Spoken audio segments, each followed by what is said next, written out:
Hello everybody, my name is Elizabeth Deneen and we're going to be taking a look at the quiz statistics tool within our courses. So the way that you find the quiz statistics tool is by going to the quizzes menu from your homepage, and you're going to click the drop down arrow and select statistics, which is near the bottom.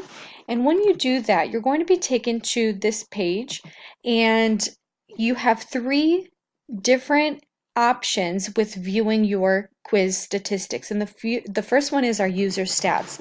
So the two things that you see under user stats are, the first is the score distribution. How did my students perform? And it shows me how many, what the percentage breakdown is with scores between 0 and 100%. If you were to scroll down, you would actually see every student name and their score individually. So as a group, we've got the chart, and then below you've got individual scores for the students on the specific quiz or test you are looking at. On the second page, we have question stats. When you click on question stats, you're going to be able to see what your class average was, which for me was very low, so I needed to dive a little bit deeper and see what was going on here.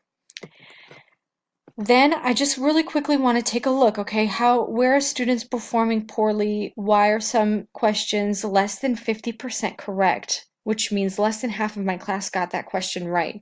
The one that pops out immediately to me is this one here, where only about 18% of the class got it correct. What I would do is take a look at the question, make sure that the students are seeing it correctly without any teacher errors, or I want to make sure that, I'm grading it correctly when it is time for me to actually grade those quizzes.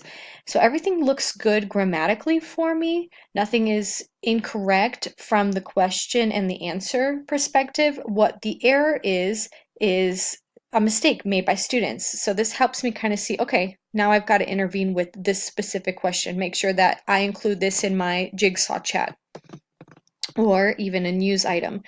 And then the third page that you're going to see is your question details. You can, again, take a look at how my students performed, what the students see, how the students got it correct. I see 27 of them got it correct, and then 10 of them got it incorrect. So again, another breakdown of how students are performing on every single question that is offered through your question library for your specific assessment. Thank you very much.